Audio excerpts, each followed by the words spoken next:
नमस्कार दोस्तों और बाबा के भक्तों। आपसे आपके सामने आके आपसे रूबरू होकर के इतना अच्छा फील होता है। लगता है कि हाँ, मैंने कुछ तो दिन में थोड़ा सा पॉजिटिव काम किया है और आपके साथ बाबा का नाम लिया है।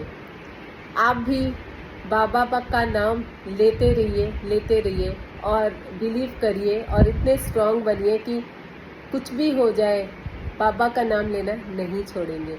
क्योंकि आज जो मैं एक अनुभव बता रही हूँ किसी का, आप उसको सुन करके आपको फील होगा और आपको लगेगा कि हाँ, बाबा सच में यही हैं।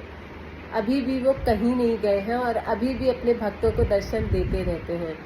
तो अगर आपको मेरी वीडियो अच्छी लगती है और आपको कुछ भी थोड़ा भी हेल्प होता है मेरे ऐसे बोलने से और आपको कुछ कनेक्ट होता है, तो प्लीज़ एक प्यारा सा कमेंट ज़रूर लिखिएगा, सिर्फ मोटिवेशन के लिए, क्योंकि मुझे भी लगेगा कि हाँ, मैं आप तक पहुंच पा रही हूँ और आपसे जुड़ पा रही हूँ। तो प्लीज़ एक कमेंट ज़रूर डालिएगा। और बाबा तो सर्वत्र हैं, यही हैं, हमेशा रहेंगे, थे, हैं और रहेंगे। तो एक सज्जन है जिनकी मैंने स्टोरी पढ़ी, तो मुझे लगा आपके साथ शेयर करनी चाहिए ताकि आप लोगों का विश्वास भी और दृढ़ और पक्का हो जाए। तो शुरू करती हूँ। ये जो बात है ना, ये 2017 की है, अक्टूबर। अभी कोई भी लेट नहीं हुआ, ऐसा नहीं है कि मैं आपको बहुत पुरानी बात बता रही हूँ, बहुत ही नई बात है, 2017 की बात है। एक सज्जन है, उनका जो ऑफिस है वो निज़ामुद्दीन में था। तो वो ऑफिस से बीच में ब्रेक लेते थे और सिगरेट पीने जाते थे, मतलब ये उनका रूटीन था। तो एक दिन इन्होंने ऐसा ही किया। इन्होंने ऑफिस से, जो सज्जन थे, उन्होंने ब्रेक लिया और सिगरेट पीने के लिए बाहर आए ऑफिस से। नीचे शॉप थी सिगरेट की, जहाँ मतलब होता है ना ऑफिस के आसपास वो सिगरेट और पान और पानी और स्नैक्स, ये सब की शॉप होती है। तो ऐसी ही एक शॉप थी वहाँ पर। तो ये सज्जन वहाँ ऑफिस से पानी पीने के लिए और सिगरेट पीने के लिए नीचे आए। ये सिगरेट पी ही रहे थे कि इन्होंने सामने ना एक बहुत ही बुजुर्ग आदमी को देखा, जो रोड पे ना क्रॉल कर रहा था। जैसे बच्चे नहीं ज़मीन पे क्रॉल करते हैं, क्योंकि वो चल नहीं पा रहे थे, तो वो रोड पे क्रॉल कर रहे थे। तो इन्होंने उसको देखा और इनको कुछ विचित्र सा लग रहा था वो आदमी, लेकिन इन्होंने देखा और चले गए इग्नोर करके वापस ऑफिस। फिर 1.5-2 घंटे के बाद इन्होंने फिर से ब्रेक लिया, क्योंकि जो सिगरेट पीने वाले होते हैं ना, उनको तो बार बार तलब लगती है। तो ये फिर नीचे आए सिगरेट पीने के लिए। तो इन्होंने फिर से वहाँ उसी सेम आदमी को देखा 2 घंटे के बाद, जब ये नीचे आए और वो उसी जगह पे था। अब ये बड़े परेशान, क्योंकि क्या था कि वो जो एरिया था ना, जहाँ पे वो ऑफिस था और जहाँ वो बहुत पॉश एरिया था, वो वहाँ के चीफ मिनिस्टर का वहाँ पे घर था और वो बहुत पॉश एरिया था। वहाँ ऐसे लोग अलाउड नहीं थे, क्योंकि आप जानते हैं ना कि वहाँ की सिक्योरिटी इतनी टाइट होती है कि किसी को वो रहने नहीं देते। तो वो आदमी तब भी उनको वहाँ दिखा, तो वो सोच में पड़ गए कि जहाँ की सिक्योरिटी इतनी टाइट है, जहाँ परिंदा भी पर नहीं मार सकता, वहाँ एक ये बूढ़ा आदमी कैसे क्रॉल कर रहा है।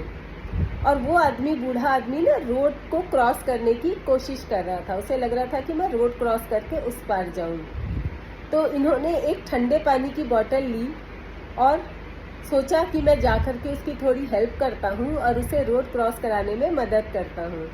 तो ये रोड क्रॉस करके उस बूढ़े व्यक्ति के पास गए। ये रियल अनुभव है, ये कोई पुरानी बात नहीं है, बिल्कुल 2017 की बात है और बिल्कुल रियल अनुभव है। जिन भी सज्जन का है, मैंने इनकी कहानी पढ़ी, मुझे लगा कि मुझे आपके साथ शेयर करनी चाहिए ताकि आपको भी जोश आए। तो ये जो व्यक्ति है, रोड क्रॉस करके उनके पास गए, जो बूढ़े आदमी थे। तो उन्होंने सोचा कि वो आदमी इतना बूढ़ा है और बहुत ही, लेकिन शरीर से बहुत तंदुरुस्त है। मतलब बहुत ऐसा लग रहा था कि क्रॉल करने वाला व्यक्ति वो नहीं लग रहा था। उनको लगा दिख तो ये बूढ़ा रहा है, लेकिन इसका शरीर देखो कितना तंदुरुस्त है। तो इनको थोड़ा आश्चर्य हुआ उसे देख करके, लेकिन फिर भी इन्होंने कहा कि बाबा आप पानी पियोगे। और जब उन्होंने पानी की बोतल देखी ना उस व्यक्ति ने, जो बूढ़ा व्यक्ति था, बिल्कुल जैसे छोटे से बच्चे भी होते हैं कि उनको कोई चीज़ मिल जाए और वो खुश हो जाते हैं, वैसे ही वो खुश हो गए। जो भी बूढ़े व्यक्ति थे वो बहुत खुश हो गए उस पानी की बोतल को देख करके। तो इन्होंने पानी की बोतल खोल करके उसको पानी पिलाना चाहा। पानी पिलाना चाहा तो उसने उनको रोका कि रुको, तो ये रुक गए। फिर इन्होंने कहा अच्छा एक बात, बूढ़े व्यक्ति ने कहा इन सज्जन से कि मुझे एक बात बताओ कि क्या तुम भगवान राम को जानते हो? तो अब जानते तो सब कोई है, तो इन्होंने कहा क्या आप भगवान राम का रोज ध्यान करते हो? तो उन व्यक्ति ये वो ज़्यादा विश्वास नहीं करते थे, तो उन्होंने कहा नहीं, इतना मुझे विश्वास नहीं है। तो इन्होंने फिर जो बूढ़े व्यक्ति थे उन्होंने उसको फोर्स किया कि आप 4 से 5 बार भगवान श्री राम का नाम लें।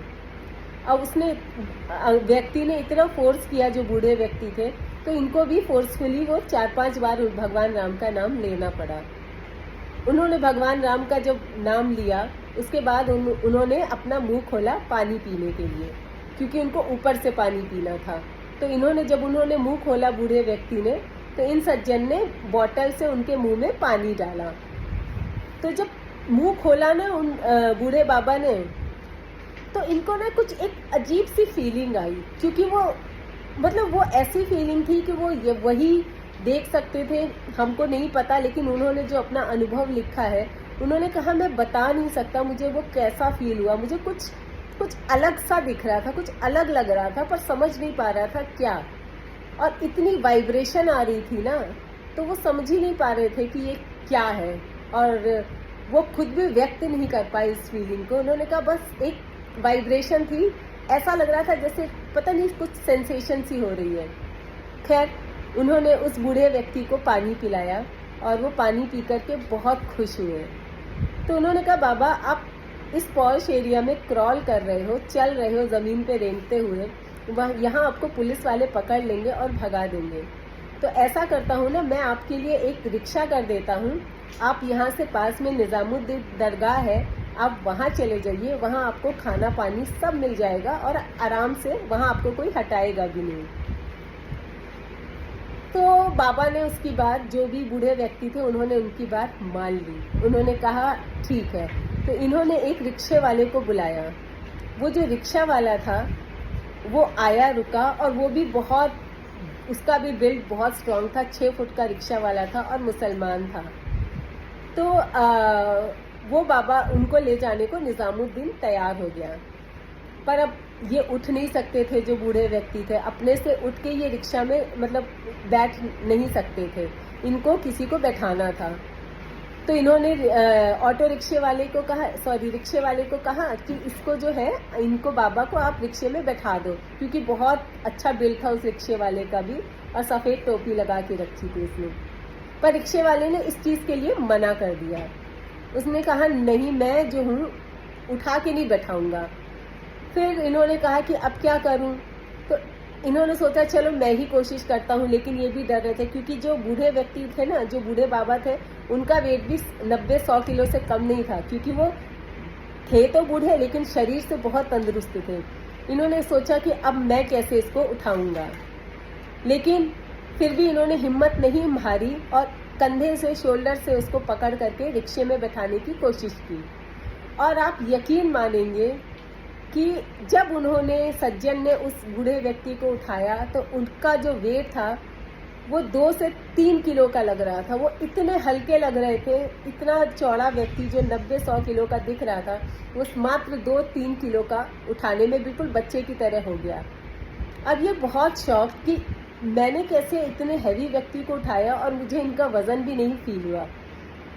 खैर इन्होंने उनको बैठाया और कुछ पैसे दिए कि आप ये रख लो, कुछ खा लेना, लेकिन उन्होंने वो पैसे लेने से मना कर दिया और एक प्यारी सी स्माइल दी उनको और आशीर्वाद दे करके वो व्यक्ति, बूढ़े व्यक्ति वहाँ से चले गए। अब हुआ क्या कि ऐसे करते 1 महीना बीत गया इस इंसिडेंट्स को उन व्यक्ति के साथ, सज्जन के साथ। फिर 1-1.5 महीने बाद उन्होंने कहीं नीम करोली बाबा जी की फ़ोटो देखी।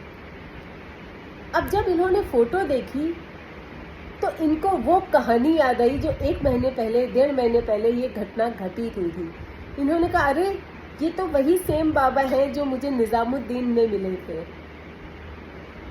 ये तो मुझे तो बाबा के दर्शन हो गए, क्योंकि वो एग्जैक्टली सेम बाबा थे जिसका इन्होंने फील किया था निजामुद्दीन में। अब इतने खुश, इनके हर्ष और उल्लास की कोई सीमा नहीं रही, क्योंकि बाबा के दर्शन हो गए इनको।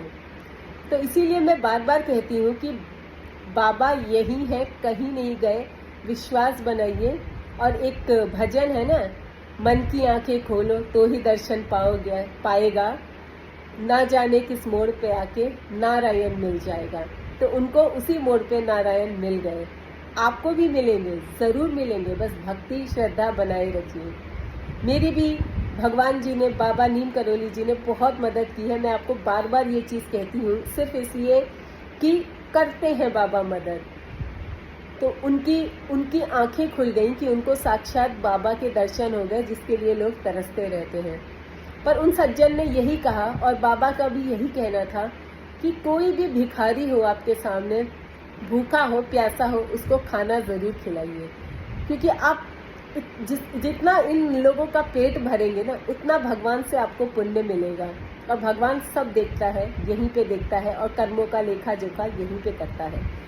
जितना हो सके, जितना आपसे बन पड़े, ज़रूरी नहीं है कि आप बहुत पैसा लगा के बहुत लैविश कराएं। जितना आपसे बन पड़े, थोड़ा बन पड़े थोड़ा करिए, ज़्यादा बन पड़े ज़्यादा करिए, लेकिन करिए ज़रूर। आप देखेंगे आपके अंदर वो पॉजिटिविटी आएगी ना। आप किसी की भी हेल्प करेंगे ना, आप अंदर से इतने पॉजिटिव फील करेंगे ना, जैसे मैं करती हूँ। अगर मैंने किसी की हेल्प की ना, और कभी भी अभिमान मत करना कि मैं खाना खिला रहा हूँ, क्योंकि मैं कुछ नहीं है, आप कुछ नहीं हो, देने वाला ऊपर वाला है। तो मैं ईगो कहीं नहीं आने देना। आप किसी को खाना खिला रहे हो, सिर्फ ये सोचो कि भगवान की आपके ऊपर कृपा है कि आप लोगों को खाना खिला पा रहे हो। अभिमान के साथ कभी मत खिलाना, क्योंकि अगर ईगो आई ना, तो आपका वो सारा चीज़ बेकार हो जाएगा। जो भी आप इतना परिश्रम करेंगे वो सब बेकार हो जाएगा। निस्वार्थ भाव से, प्रेम भाव से खाना खिलाइए लोगों को।